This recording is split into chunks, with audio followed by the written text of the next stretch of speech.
Il y a un moment que vous connaissez. Vous l'avez vécu 10 fois, 100 fois, peut-être ce matin encore. Quelqu'un vous pose une question, et la question ressemble à un couloir avec 2 portes.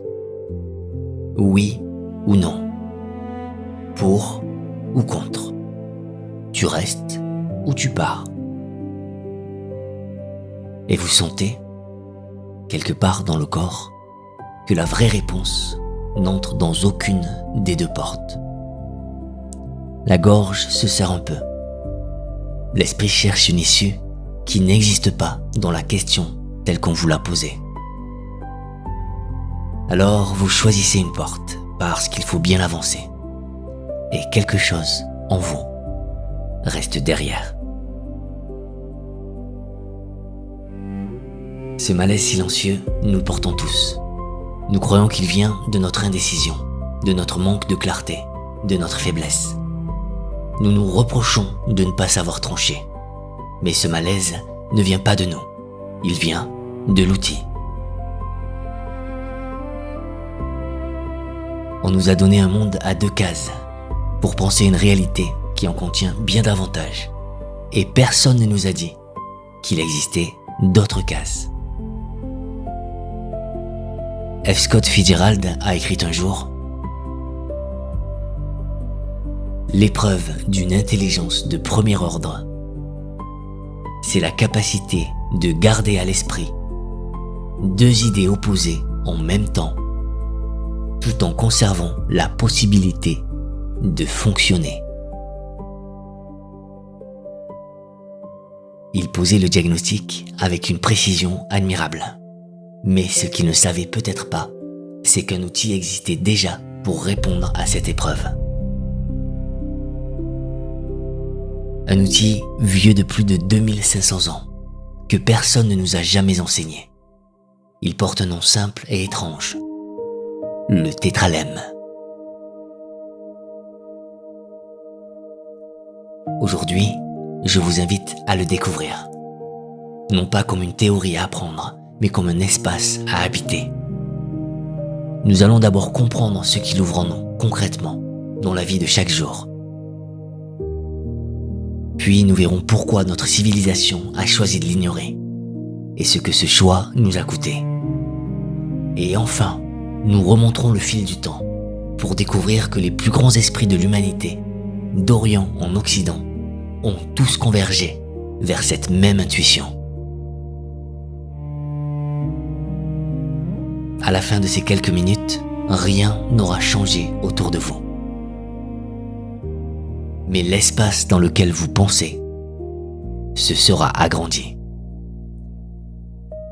Et c'est peut-être tout ce dont nous avons besoin.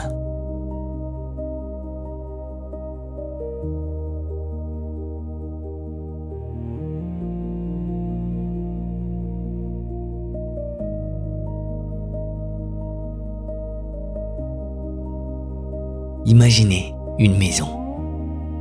Depuis votre enfance, on vous a appris qu'elle contenait 2 pièces. La pièce du oui, lumineuse et nette.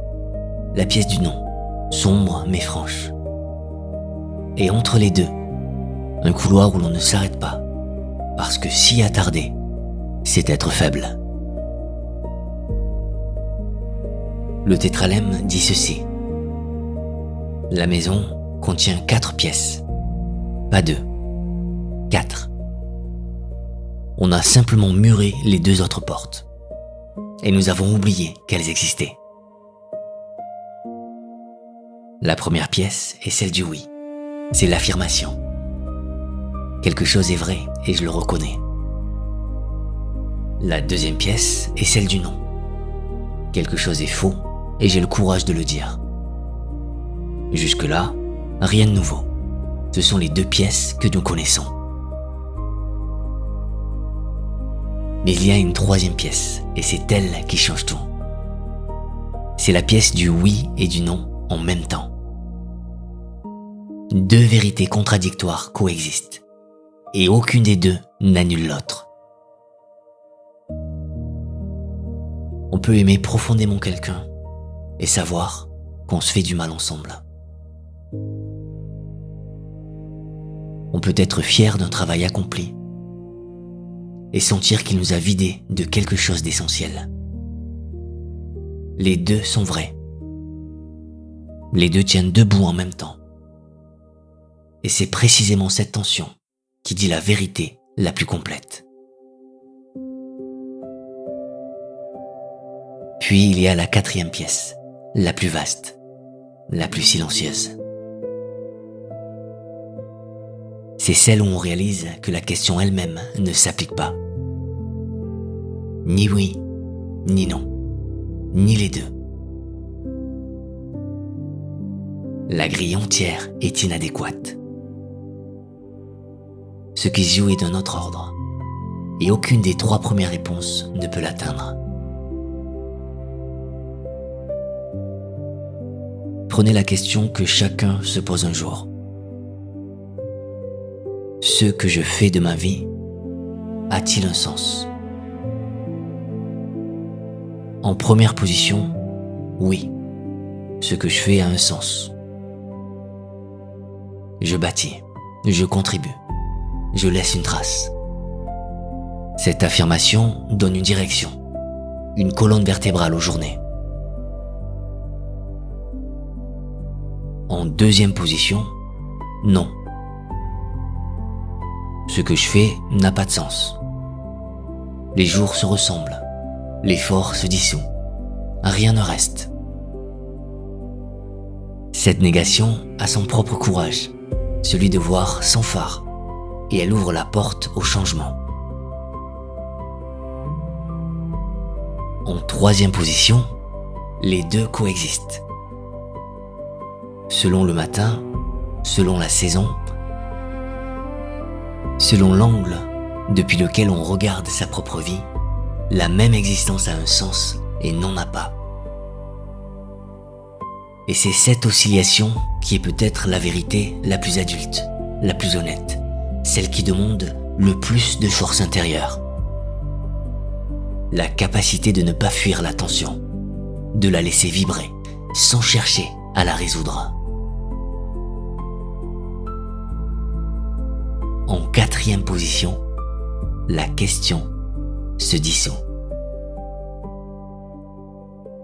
Peut-être que vivre n'a pas besoin de sens au sens où nous l'entendons. Peut-être que cette exigence de sens est elle-même un cadre trop étroit. Un filtre qui nous empêche de voir ce qui est simplement là, devant nous, sans justification. Prenons maintenant un exemple plus simple, ancré dans le quotidien le plus ordinaire. Un parent face à ses deux enfants qui se disputent. L'un accuse l'autre. Le parent demande « Qui a commencé ?» En première position, c'est l'aîné. En deuxième, c'est le cadet. En troisième, les deux ont contribué au conflit. Et les deux ont raison de se sentir blessés. En quatrième, la question elle-même est piégée. Ce qui se joue entre ces deux enfants n'est pas une affaire de fait, c'est un besoin de reconnaissance, d'attention, d'amour. Et tant que le parent reste enfermé dans la question du « qui a commencé ?», il ne peut pas voir ce besoin. La question juste n'est pas celle qu'on a posée. Elle attend, en silence, derrière celle qu'on a posée. Voilà ce que le tétralemme fait. Il éclaire ce que les deux premières pièces laissent dans l'ombre. Mais il faut le dire clairement, cet outil n'est pas du relativisme. Il ne dit pas que tout se vaut, que la vérité n'existe pas, qu'il suffit de suspendre éternellement son jugement pour atteindre la sagesse. Le tétralemme ne supprime pas la nécessité de choisir. Il élargit le champ de ce que l'on peut voir avant de choisir. C'est la différence entre prendre une décision dans une pièce éclairée et la prendre dans le noir.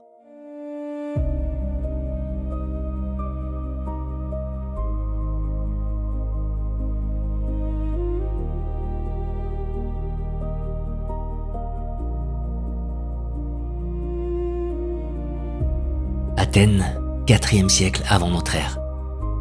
Un homme marche sur les colonnes du lycée. Il enseigne, il classe, il ordonne le monde. Cet homme s'appelle Aristote et il est en train de poser les 3 règles qui vont gouverner la pensée occidentale pour les 25 siècles à venir. Première règle. Une chose est ce qu'elle est. Deuxième règle. Une chose ne peut pas être et ne pas être en même temps. Troisième règle. Entre être et ne pas être, il n'existe pas de troisième possibilité. Ces règles sont d'une puissance immense. Elles ont rendu possible la géométrie, le droit, la science, la médecine. Elles sont le socle sur lequel nous avons bâti des cathédrales de pensée. Mais elles ont un prix, et ce prix, nous le payons encore. Le prix, c'est que nous avons pris un outil pour une loi de l'univers. Nous avons confondu la carte avec le territoire. Aristote répondait aux besoins de la cité grecque. Le tribunal avait besoin d'un verdict, coupable ou innocent. L'Assemblée avait besoin d'un vote, pour ou contre. La géométrie avait besoin d'une preuve, vrai ou faux. Dans ce contexte, la logique binaire était parfaitement adaptée. Le problème commence quand on oublie le contexte et qu'on prend l'outil pour la réalité elle-même. Et chaque époque a renforcé cet oubli. La théologie médiévale a traduit le binaire en morale, le bien contre le mal, le ciel contre l'enfer, la grâce contre le péché. L'ambiguïté est devenue suspecte, car l'ambiguïté, c'était le territoire du doute, et le doute était dangereux. Les Lumières ont poussé plus loin encore, avec un rationalisme qui ne tolérait que la certitude. Le XXe siècle a ajouté ses propres couches. Le management par objectif, les indicateurs de performance, les tableaux binaires du monde de l'entreprise. Atteint ou pas atteint. Conforme ou non conforme.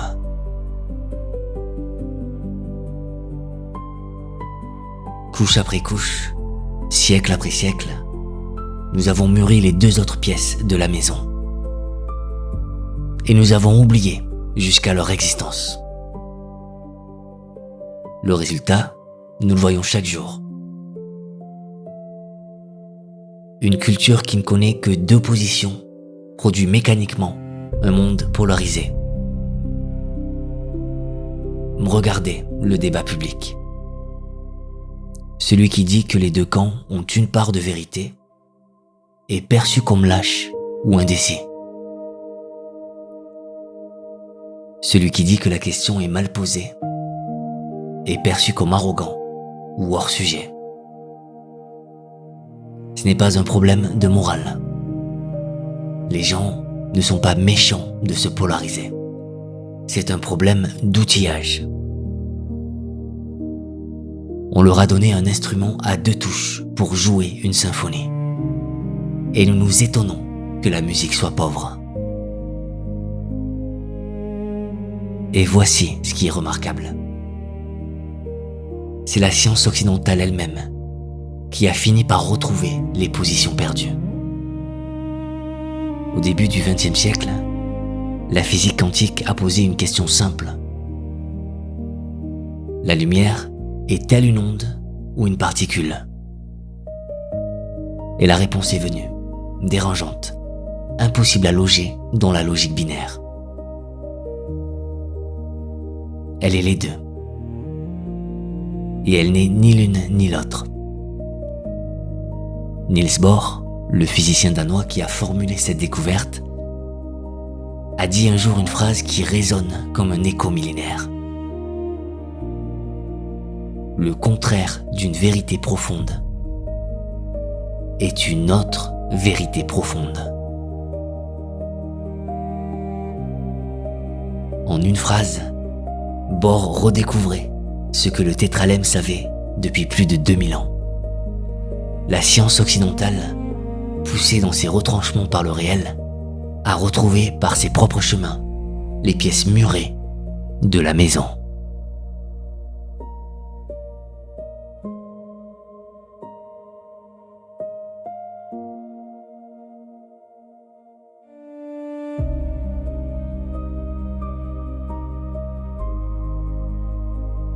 Inde, 5e siècle avant notre ère.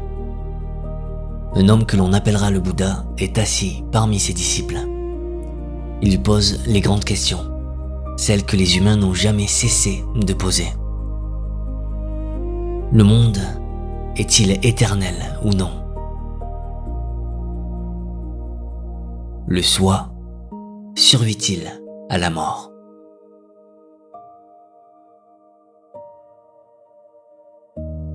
Et le Bouddha fait quelque chose d'extraordinaire. Il ne dit pas oui. Il ne dit pas non. Il ne dit pas les deux. Il ne dit pas aucun des deux. Il se tait. Ou bien il explique, avec une patience infinie, que la question elle-même est un piège, qu'elle éloigne ce qui compte vraiment. Ce silence n'est pas un refus de répondre. C'est la réponse la plus profonde qu'un esprit humain ait jamais donnée. Certaines questions ne se résolvent pas.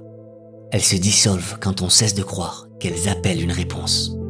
Elles s'ouvrent. Elles deviennent espace.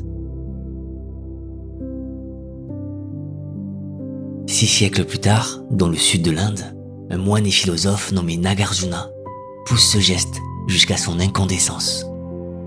Sa méthode est vertigineuse. Il prend chacune des 4 positions, la suit jusqu'au bout de sa logique et montre qu'elle s'effondre de l'intérieur. Rien n'existe de la manière fixe et solide dont nous le croyons. Tout est traversé par le vide. Non pas le néant, non pas l'absence, mais l'ouverture à la transformation, la fluidité de ce qui refuse de se figer.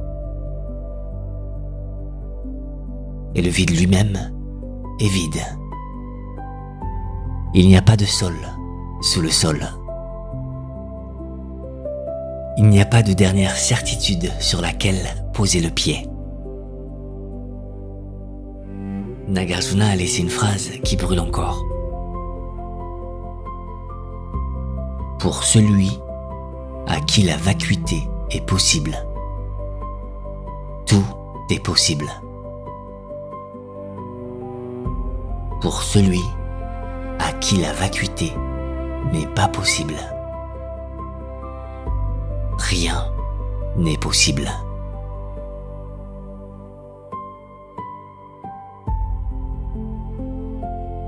L'abandon de toute position fixe n'est pas un appauvrissement, c'est la condition même de la liberté. Et voici le prodige. Cette intuition n'est pas restée en Inde. Elle a traversé les civilisations comme une rivière souterraine. Pyrrhon, philosophe grec du IVe siècle avant notre ère, voyage jusqu'en Inde avec les armées d'Alexandre le Grand. Il en revient porteur d'une philosophie de la suspension du jugement qui ressemble étrangement à ce que le Bouddha enseignait. Les maîtres zen japonais dissolvent les certitudes par des questions impossibles qu'ils appellent les koans. Nicolas de Cuse, cardinal chrétien du XVe siècle, écrit que les opposés coïncident en Dieu, que la vérité ultime transcende toute contradiction. Et au XXe siècle, des logiciens comme Graham Priest formalise ce que les sages savaient depuis toujours, ce qu'ils avaient dit dans des langues différentes, mais avec la même certitude tranquille. La contradiction n'est pas toujours une erreur. Certaines contradictions sont vraies. La logique d'Aristote, dit Priest, n'est pas la logique, c'est une logique parmi d'autres.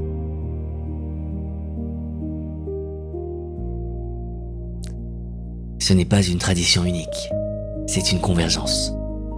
Chaque civilisation, poussée assez loin dans sa réflexion, finit par retrouver les 4 positions. Comme si la pensée humaine, quelle que soit sa langue ou son siècle, portait en elle la mémoire d'un espace plus vaste que celui qu'on lui autorise.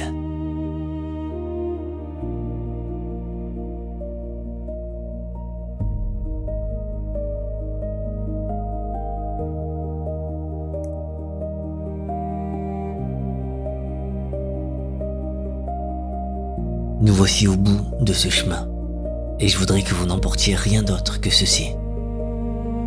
Le tétralemme n'est pas une nouvelle théorie à ajouter à votre bibliothèque intérieure.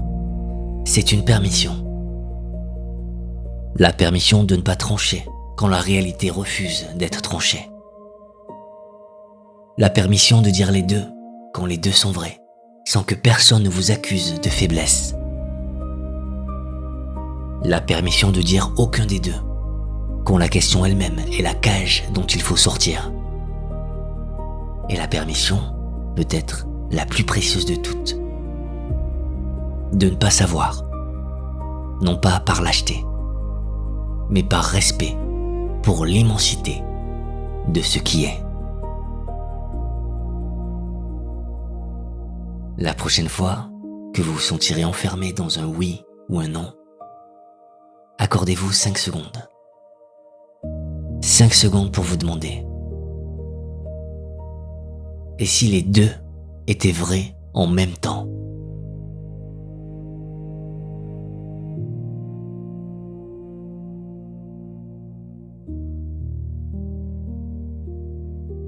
Et si la question n'était pas la bonne?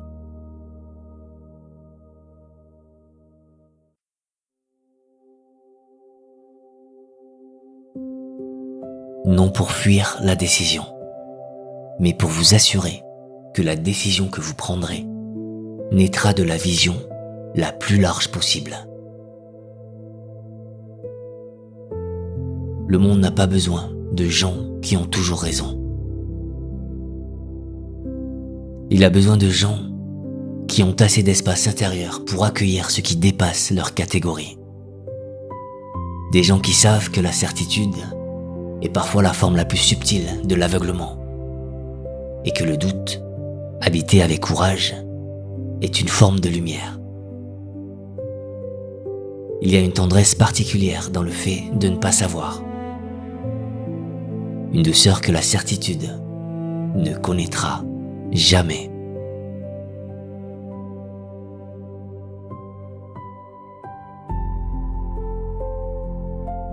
Merci d'avoir marché avec moi jusqu'ici. Merci d'avoir accepté le temps de quelques minutes de desserrer l'étau de ce que vous croyez savoir. Le ciel n'est ni bleu ni noir. Il passe sans cesse de l'un à l'autre. Et entre les deux, il traverse des couleurs qui n'ont pas de nom. Peut-être que les réponses les plus justes sont celles qui acceptent de rester en mouvement, comme la lumière, comme le souffle, comme tout ce qui vit.